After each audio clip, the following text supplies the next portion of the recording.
If everyone could work back to your seats, we're going to pick up with our program.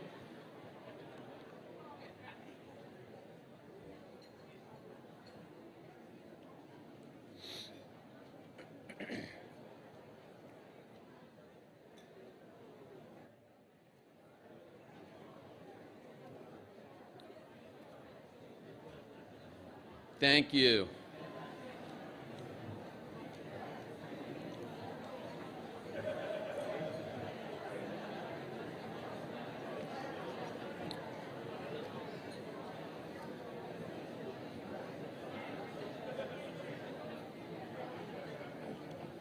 Senator Carper, as stated earlier, always makes it a priority to be at this event. And he just came in from D.C. after session. And so we are extremely happy that he was able to make it and would love for him to come up and share some words. Senator.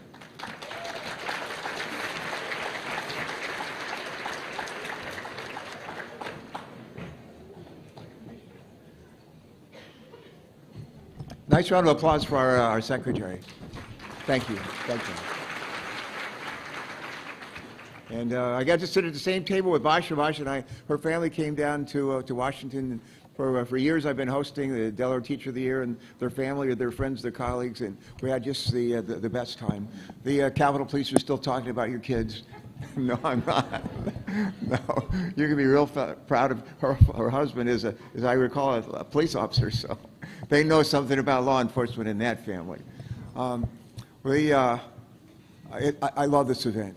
I just love this event, and I'm thrilled to be able to be here and join you and the governor. Hi, John, and this occasion.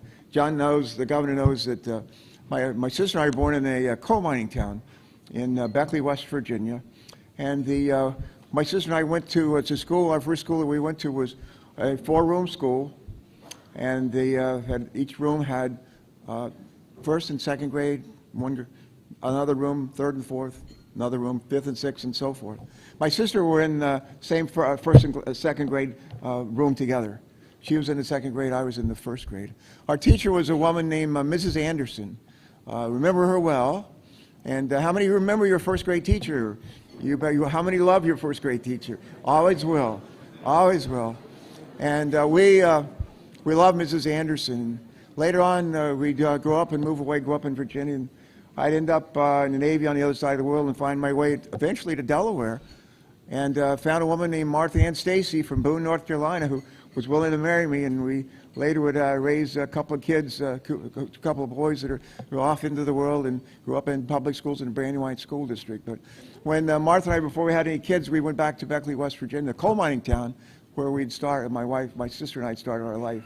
And we were driving around Beaver, which is a bedroom community just outside of Beckley. There's no bedroom communities around there. It was a coal mining town. It's not much. And as we're driving along, and I said, Martha, my first grade teacher, Mrs. Anderson, used to live right over there on that hillside over there. And I said, I want to drive over and see if she still lives there. And I don't know if you've ever seen houses. They used to have storm doors, and the last name of the person was a letter. It was a capital letter, the last name. I don't know if you've ever seen it. That's what we had in Beaver, West Virginia. So we're driving over there, and sure enough, on Mrs. Anderson's old house was a storm door that had the letter A. And I said, my God, I wonder if she still lives there. And we got there, and I went up and I knocked on the doorbell. I knocked on the doorbell, and I rang the doorbell. Nothing happened. I went back to my car, and I grabbed one of my business cards. There was a congressman then, and I wrote to Mrs. Anderson, you probably don't remember me, but I'm a congressman now, and I live in Delaware, and I owe a lot to you, and I signed it, Tom Carper. And about 2 weeks later, Governor Sheba, I got a letter in Washington in my office, and it started off, Dear Tommy, I never imagined you, of all people, would end up as a congressman. What's going to happen to our country? And then she told me she was kidding, but I'm not sure.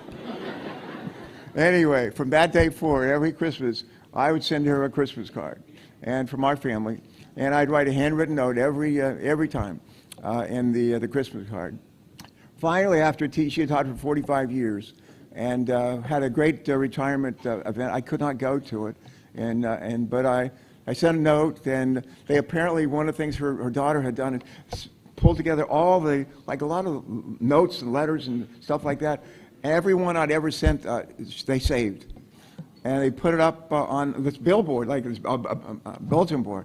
And when Mrs. Anderson spoke, she talked about how special that was for her, and she even said that my penmanship was better in the first grade than as a congressman. But anyway, I mention that to you because we have a special love and affection for those who not just bring us into the world, but who help take the hand off from our parents and help to raise us and teach us in our schools. And our boys have been blessed. We've been blessed to be in public schools for all of their lives, and that's what Martha and I came through. And they were blessed to have wonderful teachers in the Brandywine School District, in the charter. And they, a couple of their teachers were actually district teachers of the year, building teachers of the year, state teachers of the year. So we're just really, really fortunate.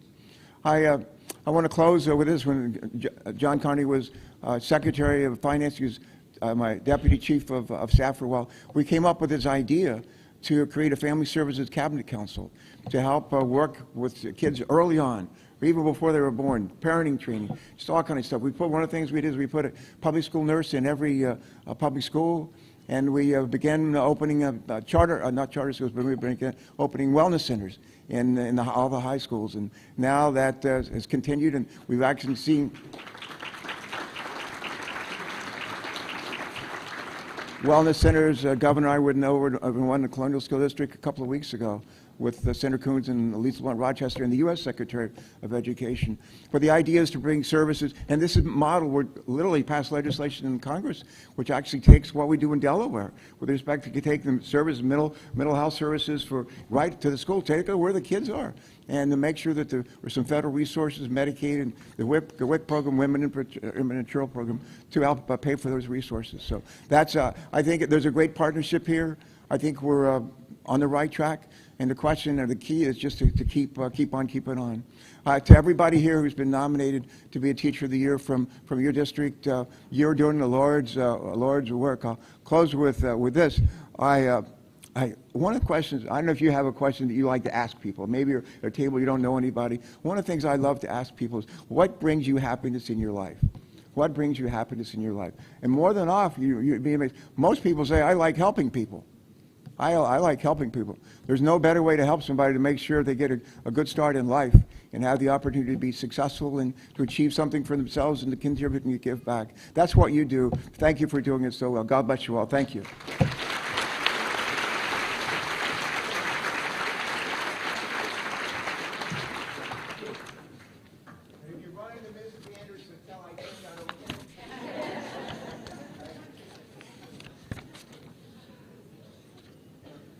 Our state treasurer, Colleen Davis, is also here. I wanted to recognize you, Colleen. Thank you for being here tonight.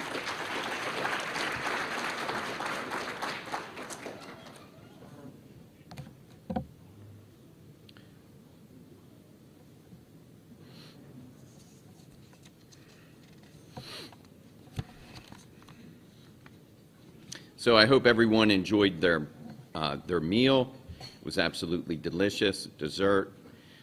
There are several representatives of organizations, businesses, agencies, college, and schools here tonight who have come bearing praise and gifts for our next State Teacher of the Year. You will find them listed on the last page of your program. I want to thank Ryan Kelly for joining us tonight to represent Avantech and their generous gifts to all 20 of our nominees, so thanks to them. Thanks as well to Kevin Ziegler of Jostens, who is here tonight bearing not only financial support for our banquet, but also a Gold Teacher of the Year ring for our state honoree. Our state honorees will leave with several other special gifts as well, such as a 2023 Delaware Teacher of the Year license plate, courtesy of the Delaware Department of Transportation, and a special gift from the past State Teachers of the Year.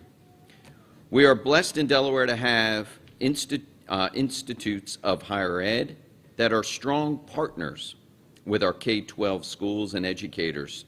Three of those institutions, Delaware State University, the University of Delaware, and Wilmington University, are represented here tonight, and each is honoring our state awardee with full scholarship for a doctoral degree program at their institutions. Please join me in thanking our universities.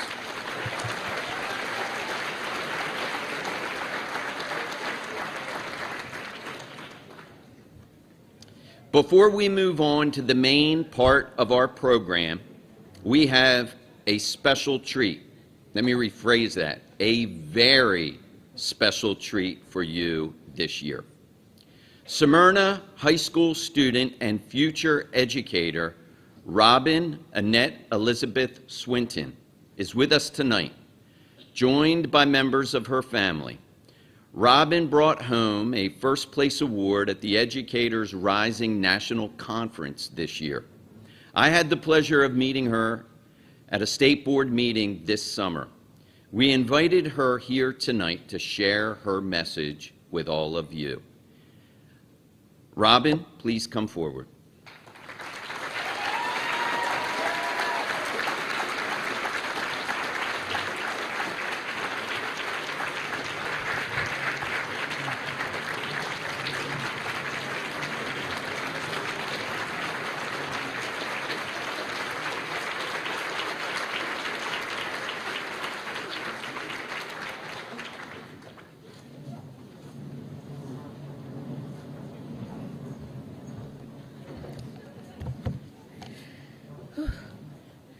Well, good evening. As you heard, my name is Robin Swinton.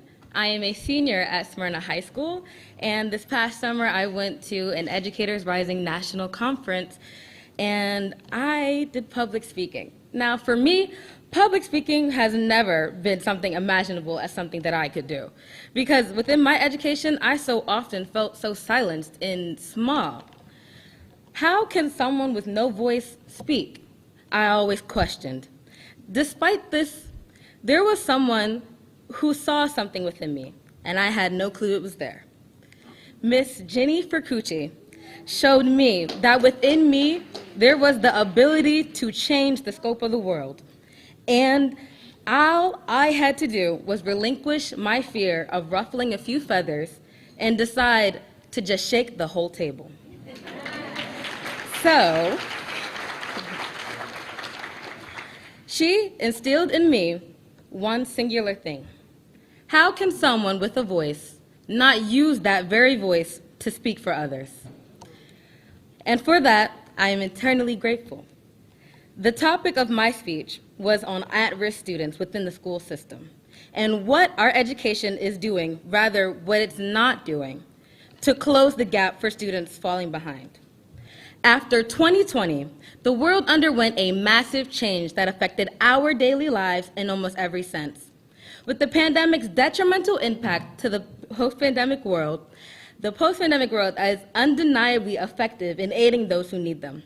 A group of students who desperately require this help are at-risk students. According to the Glossary of Education Reform, it's a term used to describe students who are more considerably likely to have a high probability of failing academically or falling behind.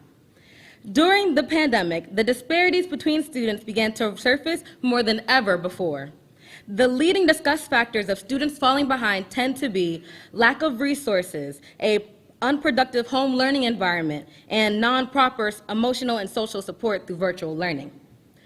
These inequities undoubtedly deter children from being fully successful in their educational career, but it should not be the focus of this discussion what makes these students deemed as at risk. Rather, questioning why there is even room for disparities such as these, allowing for, according to McKinsey and Company, the average loss in our middle epidemiological scenario being 7 months.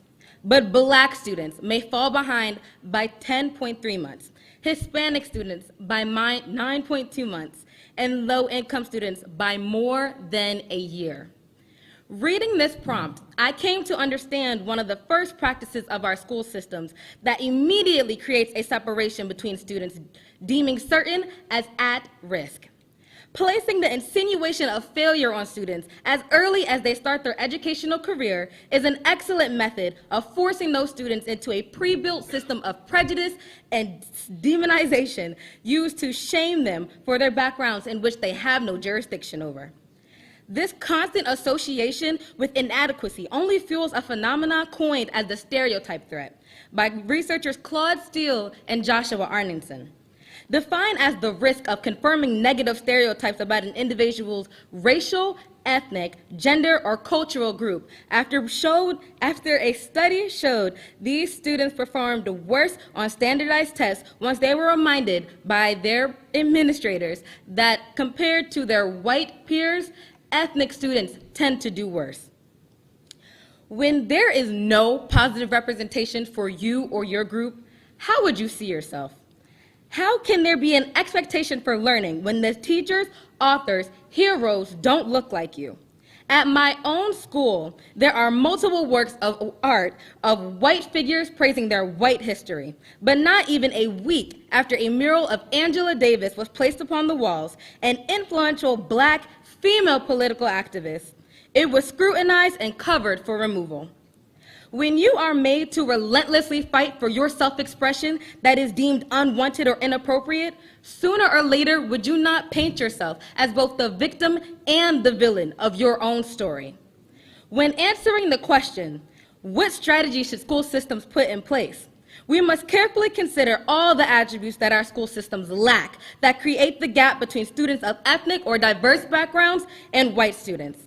Why is it that our education system has remained so stagnant in its methods of offering these students, of at-risk students, effective opportunities? It is because our schools do not practice empathy rather than sympathy.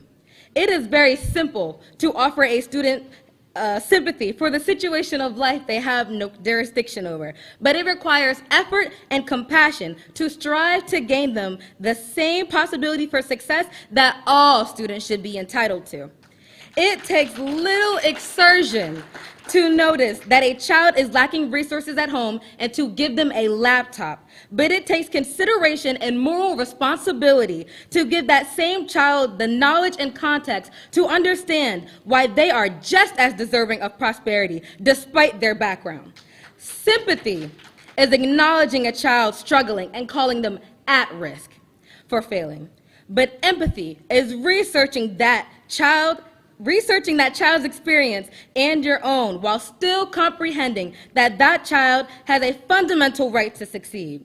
The very first step our administration as a collective should take is to recognize at-risk students as more than their predicted inabilities, but as their potential for triumph if they were meted with a welcomed, undeniable sense of acceptance, individuality, and safety throughout their educational career.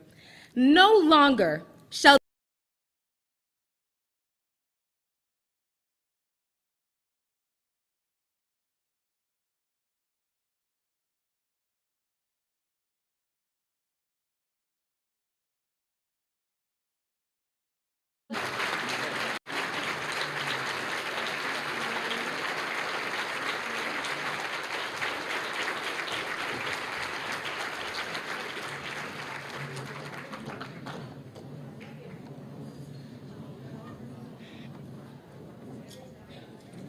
So for those amongst us who aren't in education, Educator Rising is, in short, an organization that supports young students, students in the K-12 system, in particular in high school, who are interested in becoming future educators. And I've pinned Robin down and have signed her to a contract to teach in the state of Delaware already.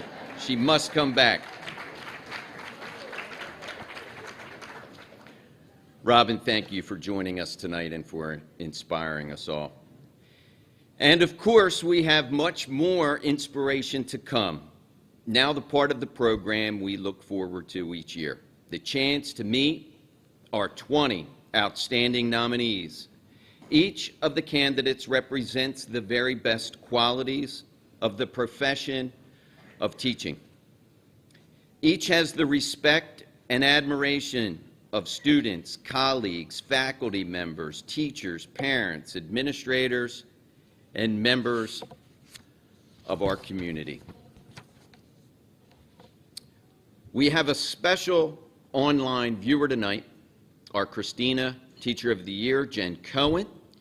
She has her school and district team here to represent her as well, and I know she regrets that she and her family could not attend in person. We miss you, Jen, but are glad you can join us virtually as we honor you and our Teachers of the Year.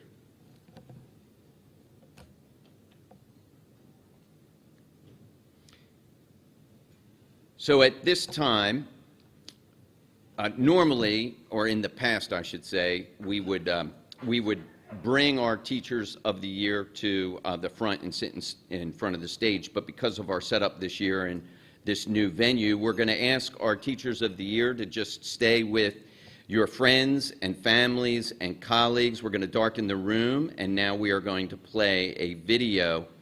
Photos will be taken, so I invite the head table to join me for photos as the Teachers of the Year are recognized. Thank you. Good evening and welcome to the 59th Annual Delaware Teacher of the Year ceremony. Thank you, Voya Financial, for the generous gift that has made this evening possible, along with the support of the Delaware General Assembly. Tonight, we honor 20 teachers representing each of our 19 school districts and the Delaware Charter Network. One will be named the 2023 Delaware Teacher of the Year and serve as the first state's nominee for the 2023 National Teacher of the Year program. But first, let's meet our 20 nominees. From the Appoquinimink School District, Reading Middle School American Sign Language teacher Elizabeth Kelly Cook. Getting students to collaborate and work with students that are completely different from them, where really that spark kind of goes off and kids realize, maybe I can help this student, or, maybe we see things a little bit differently, but we could still, work together and try and find a solution. I think it's when you really are able to collaborate and get all those different people together that the success happens and the support happens. When we widen our students' lenses to see the world outside of their own little focus, it just makes them more empathetic. It makes them more diverse. It helps create a more diverse environment. And when we celebrate the diversity, we all win. Cook is an educator who fully embraces inclusive education. Administrators and colleagues praise her creation of a program that connects her American Sign Language students with children with diverse communication and learning needs in the school's RISE program. Cook also teaches sign language to RISE students during her planning period. A former student said, "If I took one thing away from experiencing Mrs. Cook's class, it was that she wants to help each and every student like they are her own." From the Brandywine School District, Concord High career and technical education teacher Ucheche Amadipe. I was inspired by my father. My father was a special education teacher in Pennsylvania for 25 years. And seeing his relationship with his students was so inspiring. He loved those kids. He brought them to every family gathering. Every time we had a picnic, his students were there. And I didn't understand it at the time. But in retrospect, it set the stage for me in how to build relationships with my students. And that was my inspiration. When a student can see themselves in your classroom, when they can see that what you are teaching them is real life and that it matters for their life, and when they can see you seeing them, when they feel seen by you, when they feel like you care about them as a human, it enhances their learning. They're able to really buy into whatever you're selling, pretty much. A former student remembers the dinner conversation she had with her parents on the night of her first day of her freshman year. A teacher had stood out to her because of her passion. The student said, I explained how this teacher has undergone immense struggles with adversity, yet she was radiating positivity with every word she spoke. In front of my eyes, I saw a woman who had every reason to believe that life was merely a disappointment, but instead stood with fearless love and more lessons to teach than I would ever be able to learn. 3 years later, that same teacher is the woman I thank for enabling me to graduate with new levels of maturity, dignity, and resilience. From the Cesar Rodney School District, Welch Elementary second grade teacher, Missy Snyder. There are some people who would say that they've always known that they wanted to be a teacher. This was not the case for me, but I could not imagine doing anything else. I discovered teaching because I wanted to be a role model for my children. Going back to school in my 30s enabled me to show them that hard work, dedication, and perseverance pays off. Becoming a teacher has made my heart happy and reaffirmed that this is the career I was meant to be in. From the handwritten notes I receive to the hugs, and yes, even the tears, I enjoy all of it. To share these experiences with others, I hosted a student who is interested in becoming a teacher. This enabled me to see teaching through another lens and my way to pay it forward to the profession I love. The greatest reward I find in teaching is developing relationships and seeing how these help students grow. Military students don't just move down the block or to the next town. They move to other states or even other countries all over the world. My students' journey will not certainly end in Dover, Delaware, so I can only hope I have a positive influence on their lives, and they will always remember their second grade teacher, Mrs. Snyder. Snyder is known for the connections she makes with students and families. Said one colleague, Missy is wonderful with not only her students but also her parents. She also takes the time to listen to families' concerns for their children.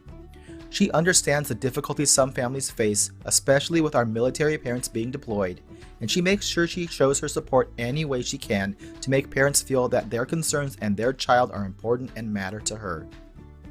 From the Cape Henlopen School District, Cape Henlopen High School mathematics teacher Roni Flechier. When you share what you know with people, you stay eternally in your community. And this is what education is about, sharing knowledge with people. I would not be who I am without education. So meaning other people invested their time, what they have in me. Now it's my turn to invest in our young people, because the future of our country, of the world, is based upon education. So therefore, education to me is so valuable, and it's a privilege to be an educator and be part of the ones sharing the knowledge, with people around the world. Flechier helps students see the relevance in their mathematics coursework. Said one administrator, from the moment you step into his classroom, the passion that he shares with his students through his lessons is evident. Dr. Flechier has the ability to make math an exciting course that students can relate to in their daily lives. He connects math content to real-life scenarios and makes math concepts relevant. Students are able to see the value in understanding math and the role it will play in their lives. From the Capital School District, North Dover Elementary 4th grade teacher Amy Bowen. The students are my why. They are the ones that motivate me to keep going. I've had some tough years this last year with having cancer and COVID and Zoom, and it was tough. But seeing them trying everything they can do to have success and to want to be there, I have to do that for them. I cannot give up on them. And I feel like they need us more than ever right now. And I know the job is harder than ever, but I feel like it is my purpose and they are my why, and I'm not ready to be done with that yet. I just want them to know that they that they have a family when they're in our classroom. And I work really hard at making sure that they feel like they are part of the family. One administrator said she moved her daughter into Bowen's classroom mid-year because her child was struggling with reading, and she trusted Bowen had the knowledge base, teaching practices, and classroom culture where her daughter would thrive. Mrs. Bowen ensured my child had the services needed to begin closing some academic gaps. While she did not catch up completely, she made huge strides in her academics. More importantly, she made gains in her social-emotional skills. I believe this was because she had a teacher who demonstrated belief in her and gave her the space to freely make errors and learn to take feedback. From the Charter School Network, Academia Antonia Alonso Social Studies teacher Daniel Primiani. One of the ways that made me say, oh, this is worth it, in a slightly humorous way was, one of the programs we gave was a leadership program for some of my students after school. We meet, they would help with other after school programs, and on Friday we do activities focused solely on building themselves up as leaders and speakers. And of those 8 students, 6 of them left of it saying, I want to be a teacher one day. I was like, yes, future teachers. We're not going to be understaffed. But at the same time, it was about I think, they were finding their internal voice, and they were finding something that they were passionate about, and they found joy in helping others. And they, all of a sudden, life seemed to shift the focus for them, and that, whereas maybe before they weren't sure, now they had the certainty that they wanted to be in a leadership position. Are they all going to become teachers? I don't know. But at the same time, the fact that we have 11, 12-year-olds running around saying, one day I want to be a teacher, and they're using the same language, it's pretty awesome to see that they're just growing up and really developing as leaders. Primiani is known for the fun and creative ways he teaches content to his students. Said one administrator, Dan enthuses all students to learn. He does not stick to textbooks or traditional methods of teaching. He finds creative ways to make the material accessible to all his students, whether they are students with disabilities, English learners, gifted, or struggling students. From the Christina School District, Brennan's school special education teacher, Jennifer Cohen. What inspired me to become an educator? It really all started with my little brother, who's on the autism spectrum. I always loved my baby brother, but we had a pretty tough time understanding each other when we were young, and our family benefited a lot from the help of strong special needs supports. As we were growing up, my mom became this superhero special needs advocate, and she always pressed the importance of education. So I was really lucky to witness some amazing educators and therapists build up my brother's communication and social skills so that we could know him better. They helped my family to be better connected with each other and with our community. We were very involved with his school, so during visits to my brother's self-contained classroom, I got to be welcomed like an honored guest. The sense of caring and community in that classroom would just hit me instantaneously. I've always loved children, and I always hoped to do something to help others. But the moment I realized that I could spend my life doing this, helping foster those pivotal skills and connections for other children and other families, what could be better? And since then, I've never wanted to do anything else. Cohen meets her students where they are, catering lessons to incorporate their interest. Said one colleague, it could be playing dress up to learn about different types of clothing, or using Godzilla to study animal classification. Lessons are always so much fun. Jen never loses sight of the fact that our students are kids and want to play. When things don't go according to plan, she knows how to adapt. Sometimes a student can have a bad day and even become aggressive, her colleague said. Jen is able to work through this calmly and compassionately with her students. Jen takes into consideration the students' immediate needs as well as anything that may be going on outside of school that can affect their behavior. From the Colonial School District, McCullough Middle School mathematics teacher Beth Tortis. When I had my first placement and I saw the learning that was going on in this third grade classroom, and I really understood that aha moment that kids have where they get to see learning and I get to experience that with them, was just a real joy that kept me going to become a teacher. Middle school is a piece of a puzzle that you may not get to see the whole finished product. So in the elementary grades, you can see a little bit of growth every year. In high school, the ultimate goal is graduation and college. And in middle school, we're trying to make a safe environment where we're trying to create positive humans and hopefully teach them some lessons along the way about curriculum. But ultimately, if they are better when they leave than when they came in, our job is done, and we wish them the best of luck. A parent of a former student said Twardis reached out to her regularly via email, text, and phone calls, updating me on the good, the bad, and the ugly when it came to my son's education. She went the extra mile to make sure that he didn't fall behind or get left behind. Oh, there were days they fought like brothers and sisters, but we all know that when brothers and sisters fight, that's because they want the best for us, and they want to see us win, and Mrs. Twardis made sure that my son was winning. From the Delmar School District, Delmar High School science teacher, Mary Pierce-Cass. I love listening to kids laugh in a lab station. There is nothing that I love more than listening to my kids laugh. In fact, I keep telling people that if there's anything I want to be remembered as, I want to be remembered as the teacher that made them laugh. So any kind of joy that I hear in my class really makes me happy. And so we do a lab with every single lesson, right? And just listening to them try to figure things out and chuckle at each other and make jokes about, like, what is she doing? She's trying to have us figure out if this ring that her husband gave her is real gold.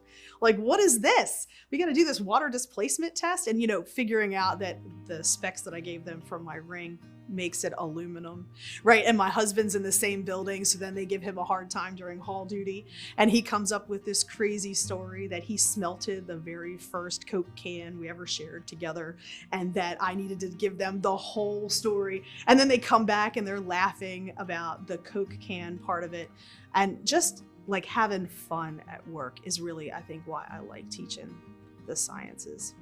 A colleague and former mentee of Pierce-Cass credits her for teaching her how to run a classroom and form relationships with students.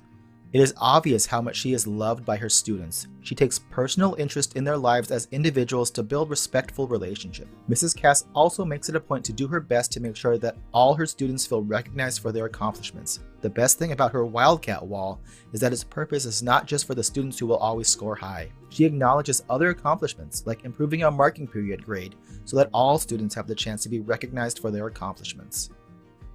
From the Indian River School District, Lord Baltimore Elementary kindergarten teacher Jenna Truitt. I knew that I wanted to be a teacher at a very young age, and I have a love for learning and a passion for learning, and the many teachers that I've had throughout my schooling have fueled that love and passion for learning, and I love to be able to do that with my kids every day. It is an amazing feeling to know that you can make an impact on many different students, and that the impact goes well far beyond what you can even imagine. And I love to be able to give my kids opportunities to grow and make mistakes and play and be silly and cultivate that love of learning. And just like teachers did that for me.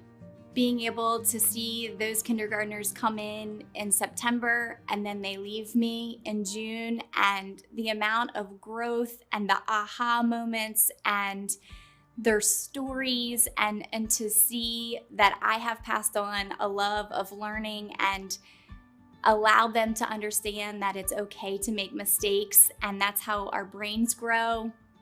And they keep me motivated every single day. I show up for them and give them my everything every single day so that they are able to grow and bloom. An administrator said Truitt's classroom presence, high expectations, and encouraging demeanor allow her students to feel confident as they start their academic journeys. Dr. Truitt designs differentiated lessons that challenge her young learners as well as address their individual needs. She has the same high expectations for all of her students. I take advantage of visiting her classroom frequently to remind myself of why we all committed our lives to education. From the Lake Forest School District, Lake Forest High School teacher Lindsay Saxton. So when I think about what inspired me to become a teacher, I think it was really the great teachers that I had when I was a student. As I progressed through education, I honestly didn't like school. I didn't want to get up every morning. I didn't want to be there. Everything else seemed more fun. But when I got to high school, I met my agriculture teacher, Miss D, and she found a way to really connect with me and to teach me something that made me want to get up in the morning and to go to school and to learn. And for the first time, I had somebody who actually cared about what I wanted to learn, and they were willing to invest in that and invest in me. As a high school teacher, I have that opportunity to talk to kids all the time about, okay, so you're gonna graduate in 3 days and what are you gonna do?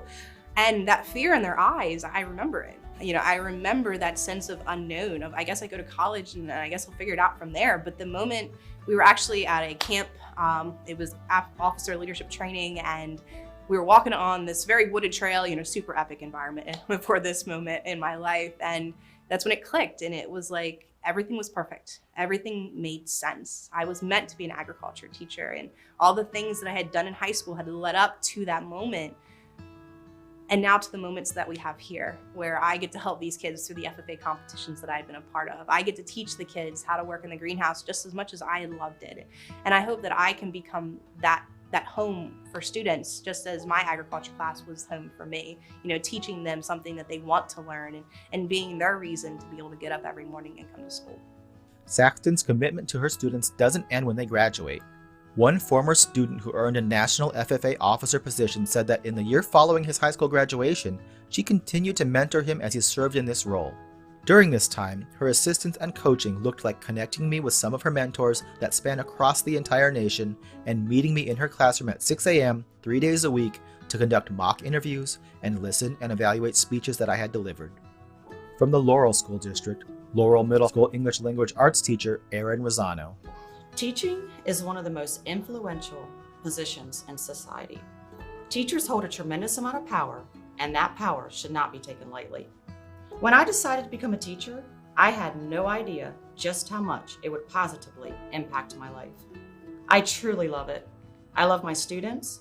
I love building a strong classroom community. I love celebrating successes and providing challenges. Every student needs to have a positive connection with at least one loving and caring adult in the school. This can be particularly challenging with 7th grade students, as not many strong relationships develop without persistence and patience. Middle school students are unique. Their emotional and mental maturity trapped somewhere between childhood and adulthood. In the classroom, relationships are the key to success. Building and maintaining a safe learning environment is a non-negotiable classroom requirement. Regardless of a student's racial or ethnic background, socioeconomic status, religious belief, and/or gender identity, an educator's job is to provide a rigorous, purposeful education and a nurturing, safe environment. This means that all students need to feel accepted, and the curriculum should encompass a diverse representation of cultures. Once a teenager lets you into their world, they will join yours. For some kids, you have to love them before you can teach them. When they trust that you love them, then they decide to let you teach them. Once you have their respect, they will give you their all. The difference between a good and great teacher is the ability to meet a student where they are and instill an intrinsic drive to be successful, no matter what that success entails. I truly enjoy watching my students grow both academically and intellectually. My greatest reward is knowing that my students have grown into emotionally healthy, successful adults. Well known for her connections with students and volunteer work in the community, Rosano excels in her instructional practices as well as how she incorporates social-emotional supports into her classroom. Returning to school after remote learning, Rosano recognized the academic and SEL needs of her students, her superintendent said. Indeed, Mrs. Rosano realized that there was more than lost learning that students had been robbed of. They lost a part of their youth. They lost a part of their voice. They lost a part of their dreams. By incorporating a daily social-emotional practice such as morning meetings within her rigorous classes, Mrs. Rosano, in a world awash with the next big thing, provided one of the most powerful and relevant resources that a pandemic child could ever receive, a willing ear. From the Milford School District, Lulu Ross Elementary School 5th grade teacher Ashley Lockwood. I became a teacher because after parents and families, teachers have the greatest impact on the lives of children. Children spend most of their day at school and look to me for consistency, assurance, and security. I am honored to provide that along with high-quality instruction that will prepare them for the next level. Being a teacher means providing a safe, open space for students' ideas, talents, and growth. I strive to achieve that every day with every student. I love that I can be a part of their village and watch them grow and interact with one another. For me, the most special moments occur when the quietest student raises his hand to participate in a class discussion, when a student who has struggled starts to show significant growth, or when students work together to solve a problem. These moments remind me of my purpose and why being a teacher has been one of my greatest blessings. Known for her dedication to advocate for underrepresented populations, Lockwood joined her district's newly formed Equity Action Committee and chairs her local union's Ethnic Minority Affairs Committee. Her administrator said Ms. Lockwood creates a great sense of community within her classroom and with her families as well. They do not hesitate to contact her with questions and/or concerns. She makes herself available at all times, and if she is not able to provide the necessary support or resources, she reaches out to those who can assist. From the Newcastle County Vocational Technical School District, Del Castle Technical High School Special Education Teacher Greta K. Humphrey. My students come to me, and I get them in 9th grade, and they do not always have the best, most positive experiences throughout middle school, maybe even elementary school. They've been, told a lot, oh, it's okay, you're never gonna get that. And they kind of start taking a tap on their self-esteem. And so many of them, the first day, I don't like reading, I don't like writing. And I'm like, okay, I can appreciate that. I can tell you right now that when I was your age, I was the same. But we're gonna do this. We're gonna try to have as much fun as we can with what we're doing. And we're just gonna see how this goes, And so every day, it's my kids. They come back, and while they might sit there and I don't wanna read today, they come in during lunch. I don't wanna be anyplace else. Can I just sit here? And Miss Humphrey, can I stay after school for club today? They're home away from home. By their senior year, a lot of them, I don't want to leave. Can you fail me so I stay back for another year? I'm not ready to leave. I'm sorry, but I think you're ready, and it would be a big disservice to you if I held you back. There's no reason to. You're doing well. So they're fantastic. Watching them grow and learn and push their own boundaries is wonderful. And if I could video them over the course of 4 years and let them take that back to their kindergarten teachers or their middle school teachers, and they can say, look what I did, because they're so proud. I wish I could do that for them. One parent said both her sons benefited from Humphrey's teaching. She taught our sons and their classmates different ways of learning concepts in reading and engagement with others in the class on discussions, which helped so many students realize their potential. It is not an easy task to teach a class with each student having their own learning style and having students with different levels of abilities of learning. I'm grateful for the accomplishments and growth I've seen in both our sons in her class. They went from being quiet to active participation students, which made me realize it wasn't just ELA she taught, she was teaching them who they were and the abilities they have. From the Polytech School District, Polytech High Spanish teacher Amanda Wagner. I think there are 2 reasons I became a teacher. One is that I love learning. If I could be a full-time student for the rest of my life, I would.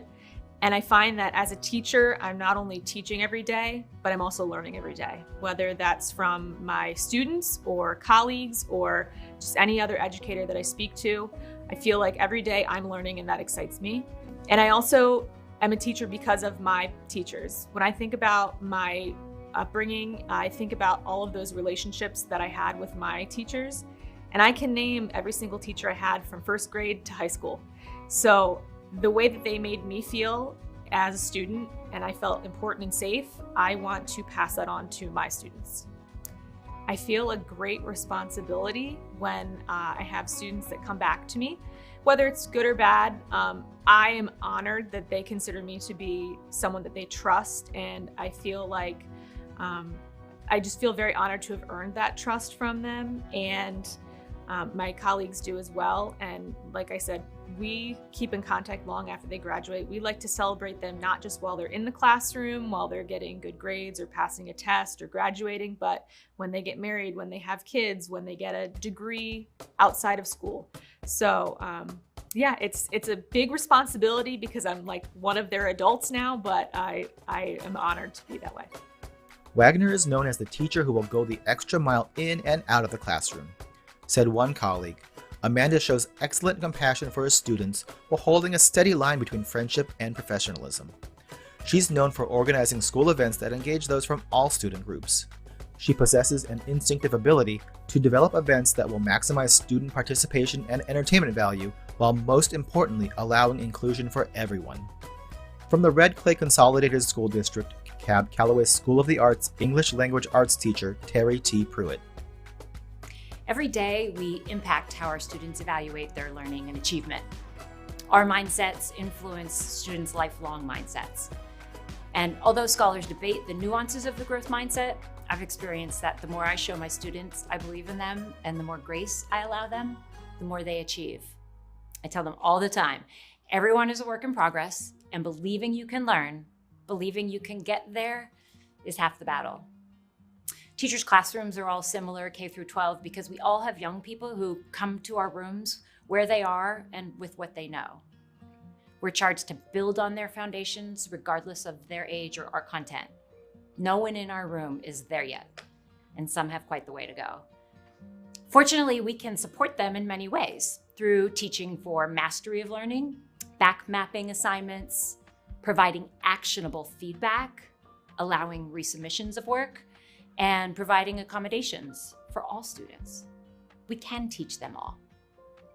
Said one administrator, while Ms. Pruitt is an impeccable lesson planner, a model in pedagogy, and a master in delivery, it is her relationship building that sets her apart. In my 25-year career, I have never seen teacher-student rapport that equals what Ms. Pruitt creates. Simply put, students love Ms. Pruitt. I am always impressed with the classroom learning atmosphere when visiting Ms. Pruitt. The feel is collaborative, with all students embracing the fact that their voice will be heard. When I enter Ms. Pruitt's room, there is a tangible feeling that I have entered a community, one that has been nurtured over time. From the Seaford School District, Blades Elementary kindergarten teacher, Kiara Briggs. I believe that the ultimate goal of education is to produce individuals who strive for excellence for themselves, their peers, and their community. A great teacher can foster this belief into their students. I know that as a teacher, I have the power to influence the thoughts and opinions that children will have on education for the rest of their lives.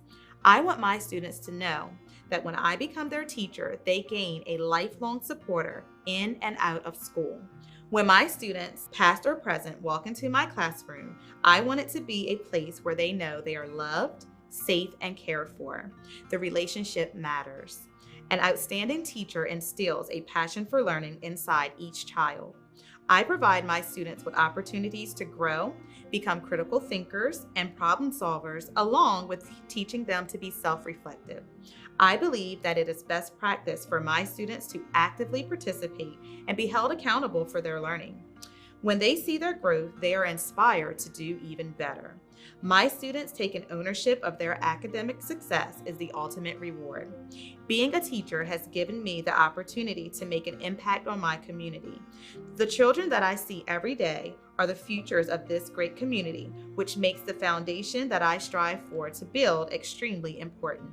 Every decision that I make is for the success of my students. When I stand in front of my students, I bring all the skills and knowledge gained during my past 13 years in education. But I believe the greatest gift I can give my students is to love and believe in them. Every classroom interaction counts, and every student matters. Briggs began her career as a paraprofessional and brings the valuable skills and knowledge she learned in that position to her new role. Said a now retired former colleague, Kiara came to teach kindergarten with a quiet confidence.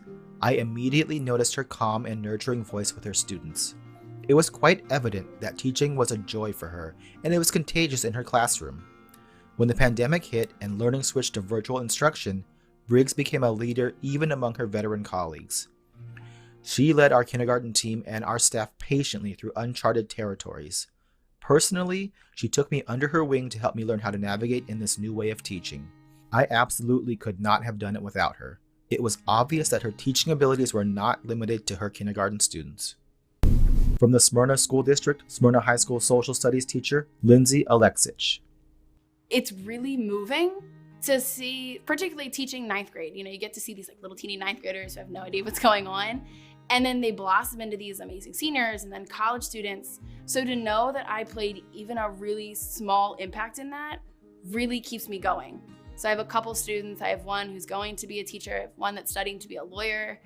I have a former student that applied to work with a congressman. So like knowing that I helped do that is awesome because I had teachers that did that for me. That's like full circle. So if I can give them that little spark on a Monday and, you know, then I see them walking the halls Tuesday and we make eye contact and then Wednesday they come in, from the moment I first get a little bit of a breakthrough, I keep chipping away at that so that I keep getting that same momentum. And by the end of the year, maybe if they didn't like social studies, they at least learned something about their confidence level. Because like I talk a lot about hunting the good, I try to do that in every setting so the kids then can then do that themselves.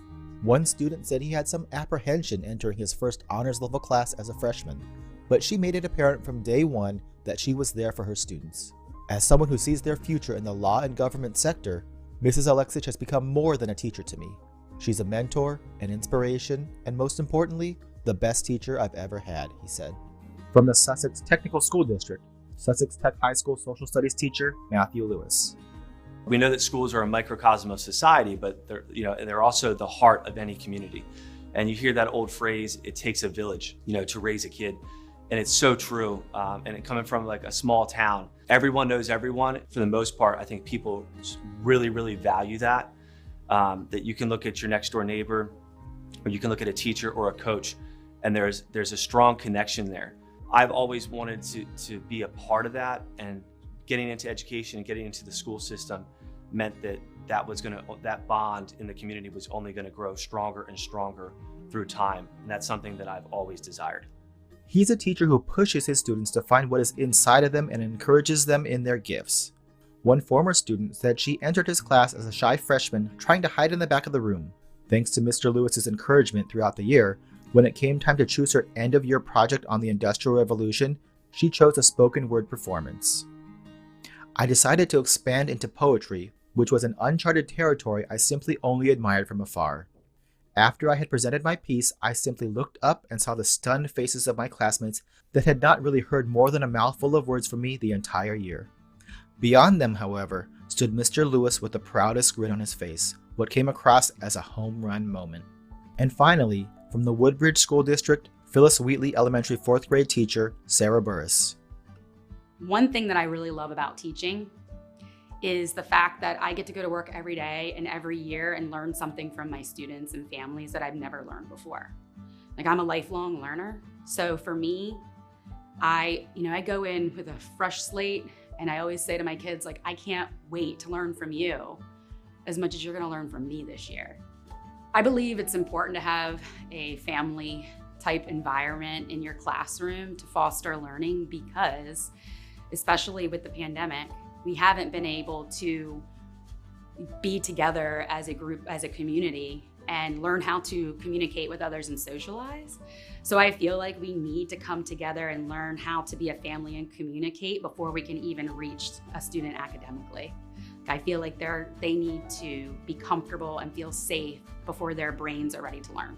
The mother of a former 4th grade student who is now a senior in high school remembers her daughter, who has a learning disability, beginning the year very shy with little self-esteem. Sarah always made sure she knew her value and worth and worked with her daily to overcome her obstacles. When she was in 5th grade, she had to be homeschooled for a short period to recover from a spinal fusion. Sarah offered to come to my home to teach her so that she did not fall behind in her academics. The mother said Burris is able to see exactly what each student brings to the community, and her whole teaching approach involves finding and using students' unique strengths to help them overcome their struggles. We are honored tonight to celebrate these outstanding educators. Congratulations to all 20 teachers, and thank you for the differences each and every one of you is making in your classrooms, schools, and communities.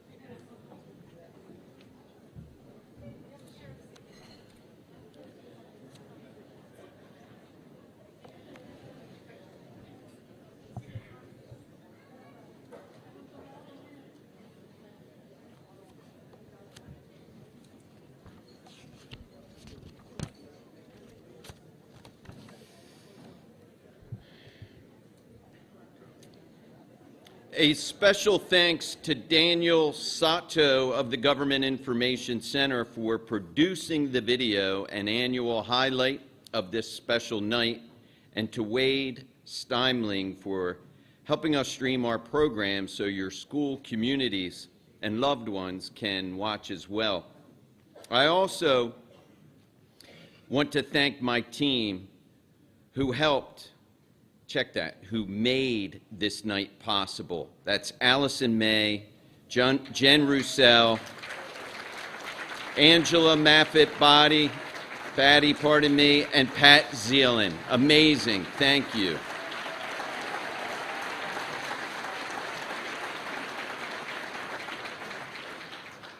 Now, audience, please give these 20 outstanding educators one more round of applause.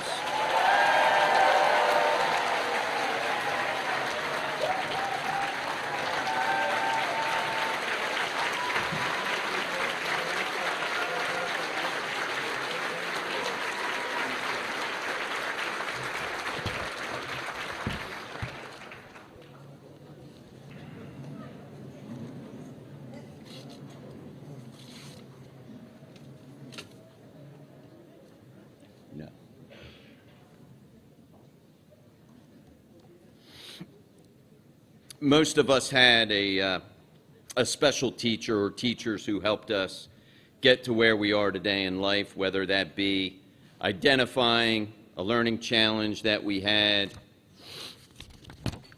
providing the needed supports, or recognizing a special interest or talent and encouraging us to pursue it. Maybe it was a teacher who saw something outside of class was affecting our ability to learn and found the kind of services we needed so we could thrive, or showed up perhaps to cheer us on from the stands at a big game or a concert, or perhaps it was the educator whose own passion for his or her content fostered our own excitement in learning.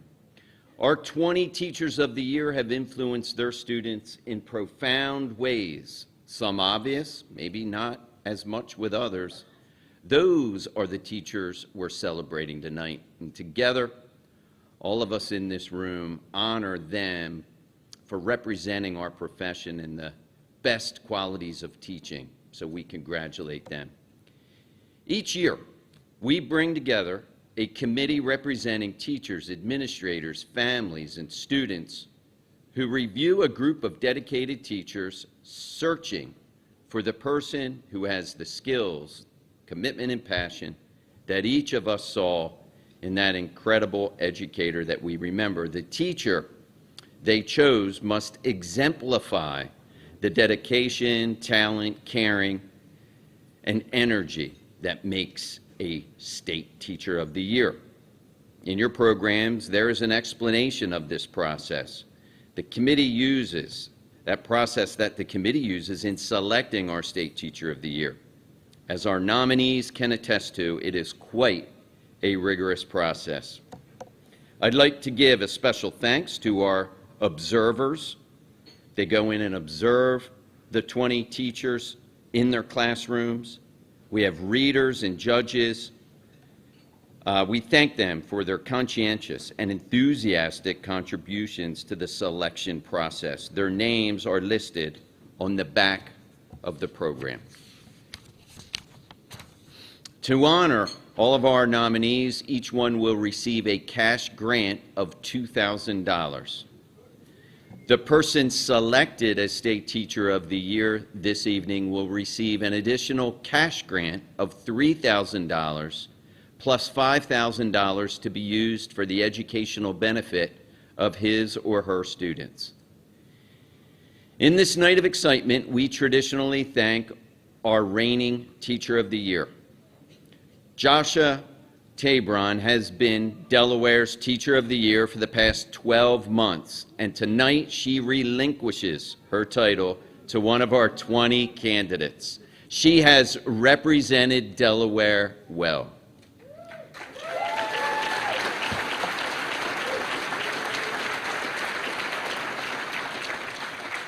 Ladies and gentlemen, it is my honor to introduce you to our current Teacher of the Year, One last time from the Brandywine School District, Joshua Tabram.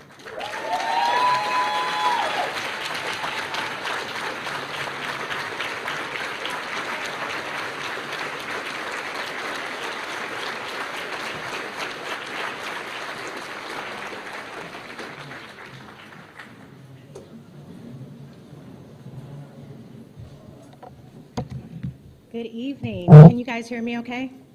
Okay. I know that I am the last one standing in between the wonderful announcement we've all been waiting for, but I can't promise that I'll be brief. I'll try my best. Good evening, honored teachers from all of the districts and former state teachers of the year. Members of the General Assembly, Senator Carper, Governor John Carney, Secretary Holliday, the State Board of Education, Allison May, the Delaware Department of Education, Voya Financial, CCSSO, and everyone who has taken the time to recognize and honor greatness in education this evening. Thank you for having me, and thank you for allowing me to represent Delaware educators for the past year. It has been my privilege and my honor. Tonight is all about teachers. It's a night for all of you to be honored and feel respected, and I am proud and excited. Author Bell Hooks said, "The classroom remains the most radical space of possibility in the academy," and it is. The classroom is the launch pad for all careers. We develop innovators of tomorrow, and when we take the time to develop the thinkers and the doers, we are investing in our futures. So thank you, teachers, for your continued investments. As we prepare to name the 2023 Delaware Teacher of the Year, I am reminded of my journey up until this moment.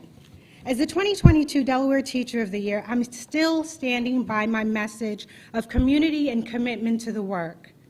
I continue to believe that teachers deserve a seat at every table where decisions are being made about how our students demonstrate growth. But now more than ever, I've learned to value the process. I've learned that it takes more than community and communication. It takes hard work, and it takes time. As teachers, we plan, we prepare, we pause, we reflect, and we repeat. We are quite familiar with the work it takes to grow our students. When something isn't quite working, we make changes immediately. The changes happening to recruit and retain teachers, provide quality, comprehensive instruction, and connect with our communities takes time. But today, I'm committed to the time and the work. The time it takes is worth it. And as much time as we spend growing our students and preparing for our learners of today and tomorrow, I ask you all to take a little bit of time with yourselves. Invest in yourselves. When was the last time you truly looked at the wonderful things and the wonderful work you were doing in your classrooms, with your students, at your schools, and applied the same grace and patience with yourselves? For most of you, naming your strengths and identifying the things that you do well was probably one of the most difficult tasks of your educational careers. When was the last time you observed and shared wisdom with a fellow teacher? When was the last time you genuinely complimented another teacher on their craft?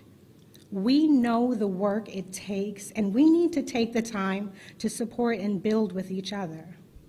This year has taught me just that. Being the Delaware State Teacher of the Year, I've had many wonderful experiences. One of them was attending Space Camp. I attended with my cohort of 2022 National Teachers of the Year, and I learned so many lessons. Some of them had to do with STEM education, but the most valuable lessons were about learning, growing, and taking time to pause and reflect. One particular challenge that I will never forget was our simulated mission to Mars. I love to tell people that I've been to Mars and the moon. So Our cohort was split up into 3 teams, and our team was split up into several simultaneous missions. We had various responsibilities. I was in the control room, where we were responsible for giving directions to all of the other teams in different locations. Now, as a special education teacher, one of the things that I've always taken pride in is my ability to break down information to a level that all learners need in order to understand content. So I actually thought this was going to be an easy task for me. Now, prior to going into our mission, we had seen other cohort members exit their missions, and people looked quite disheveled. Some people were in tears, other people were really frustrated, and the whole time I'm thinking, it's gotta be like a video game. Why are we crying? But we had a great group of teachers, so I knew we weren't going to be like them. We had scientists, math teachers, English and drama teachers, engineers, and of course me, a special education teacher who, again, could break down information, make it simple. We had the Avengers, the ultimate quiz bowl team. And as we entered, I just knew we were not going to have the same problems as the other team. We were handed several manuals and given an hour to bring our rocket back from Mars and land on Earth, and that seemed simple. They did advise us that we would have some anomalies, but there was a manual for that. There were several manuals for that, so we were set, no worries. The manuals had codes and pictures, and then you had to look up one code in one book and match that with a picture in another book in order to fix certain anomalies. So if you can picture a group of very competitive, overachievers, highly intelligent teachers trying to read code from several manuals and give directions to 3 other groups of teammates in varying rooms, it was quite the sight to be seen, similar to what group work sometimes looks like in our classrooms. Now add to that dark lighting because we were on a simulated spaceship, and small font, and older people who don't just wear glasses for style. We had one group of people who were collecting a rock sample, another group of people who had to actually land the rocket, and then we had one specific crew to tell us if something was nominal, meaning we were good to go, or not nominal, meaning that there was an error which would require us to go back to the 3 manuals. Everything worked great. Teamwork at its finest. Everyone knew their parts until we couldn't close the doors on the spaceship. You do not need to be a STEM educator to understand that you need closed doors when entering back into the atmosphere. The error code indicated FL33, so we reported, hit the button that says FL33, and we should be good to go.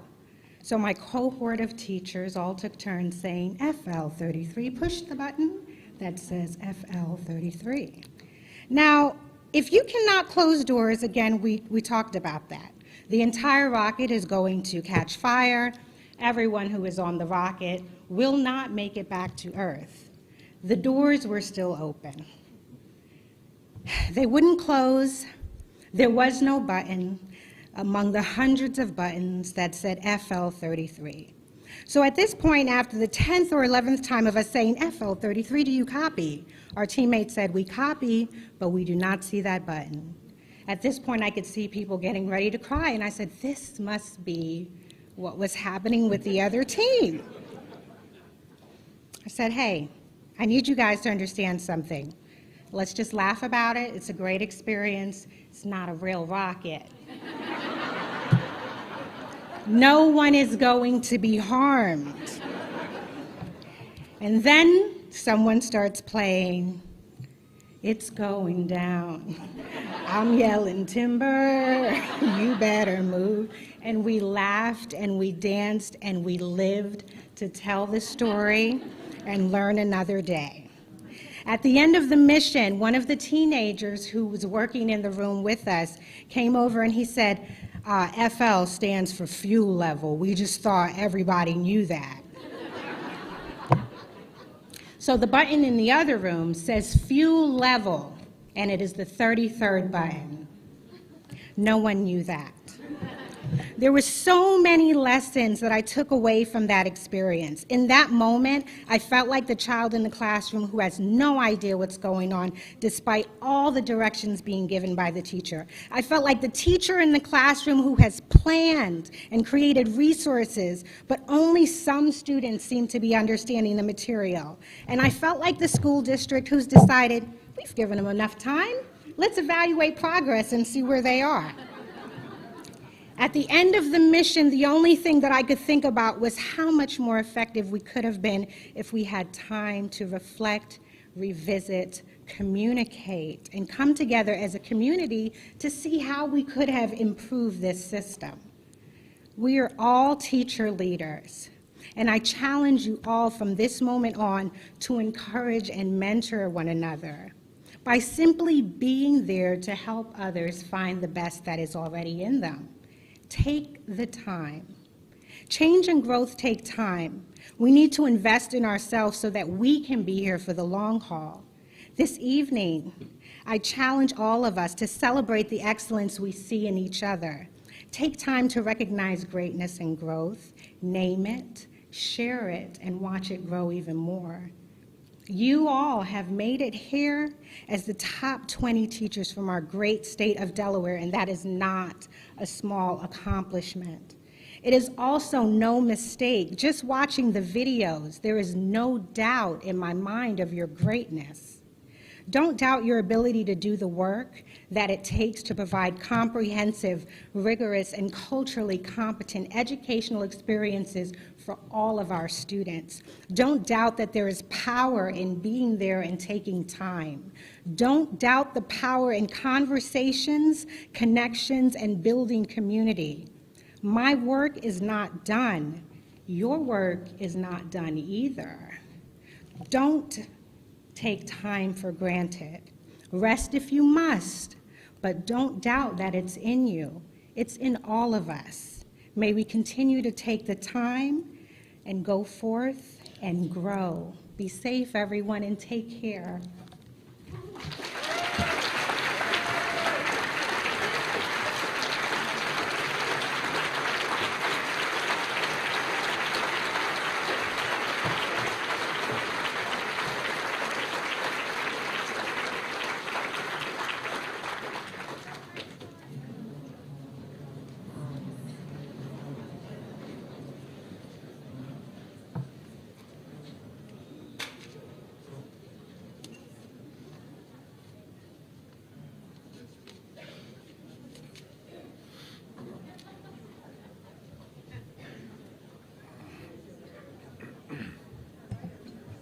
Thank you, Joshua.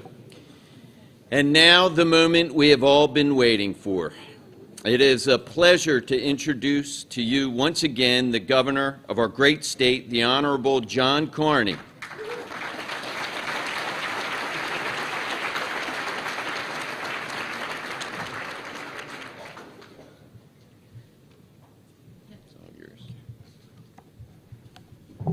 Another round of applause for Jocelyn. How about that?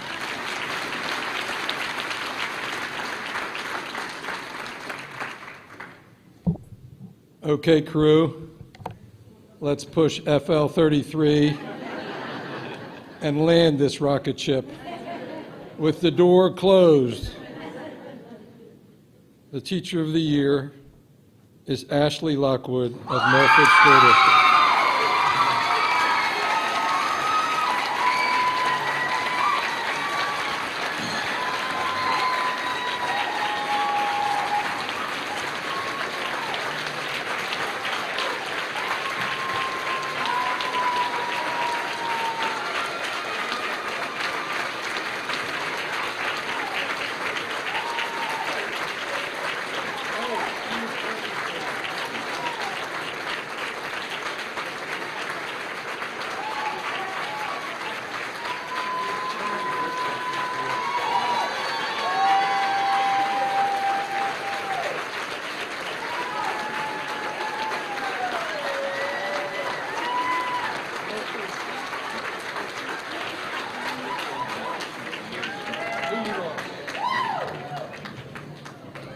Congrats.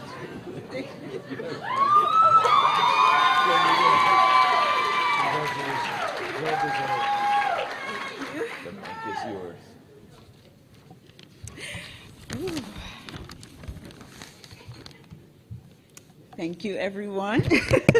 What an honor and privilege it is to be named the 2023 Delaware Teacher of the Year.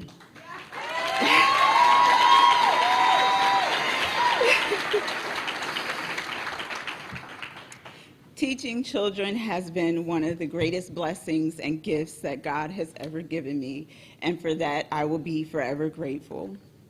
There are so many to thank for this moment. Thank you to the Delaware Department of Education for choosing me to represent our state and the best educators in the nation.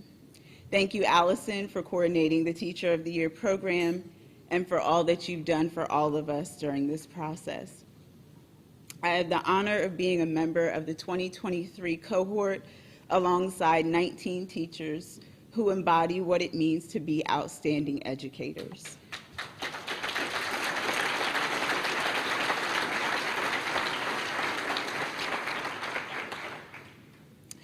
Throughout our process of being Teachers of the Year, we have wanted the very best for each other, and I'm looking forward to serving and advocating with you all in the year ahead and beyond.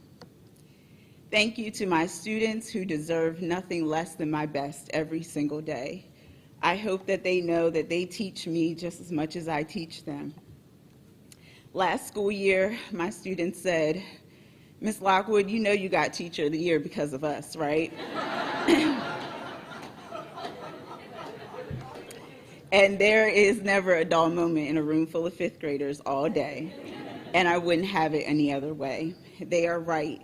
They are the reason that I am here. They are the reason that we are all here. They are the reason we do what we do. My Milford School District family, thank you. Family is not a word that we throw around loosely. You are my family. I student taught in Milford 10 years ago, and it is the place that I grew not only as a teacher, but as a leader, and I thank you for giving me the space to do both. I saved my last thank you for my first teachers, my first advocates, my parents. There has never been a time that I looked out into the audience and did not see my parents, and tonight is no different. My parents were the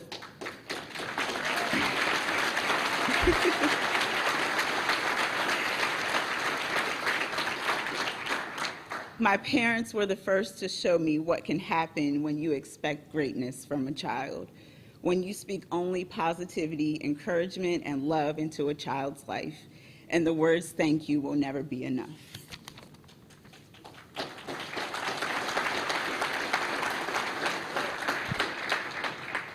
As my fellow cohort members know, and anyone who has gone through the Teacher of the Year process knows, that the application requires a lot of self-reflection and deep thinking about what makes you a great teacher.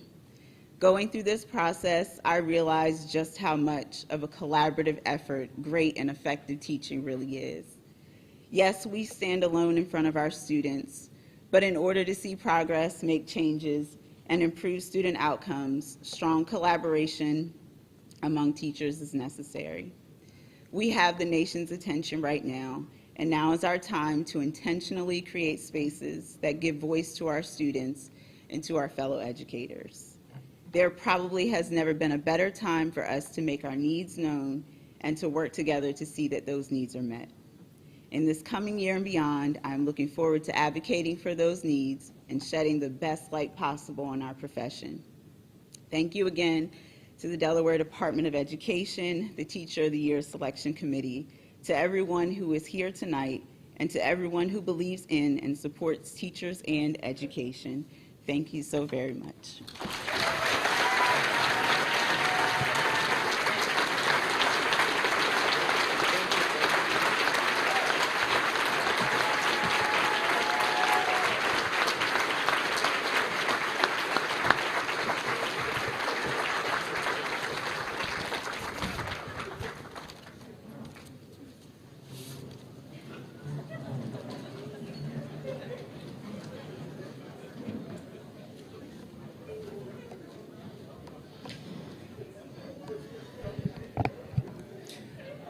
I want to close this evening's ceremonies by offering congratulations not only to our new State Teacher of the Year, Ashley Lockwood.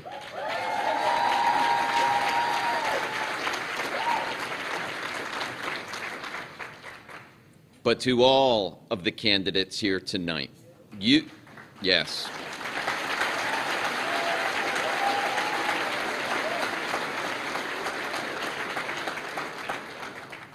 All 20 have been chosen by your peers to represent all teachers in your school districts or charter network because you truly deserve it.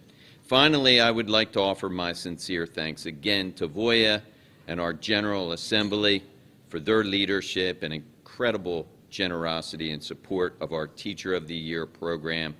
I hope this evening has been as special for all of you as it has been for me. Let us end with one final salute to the local Teachers of the Year and Delaware's 2023 State Teacher of the Year. Congratulations.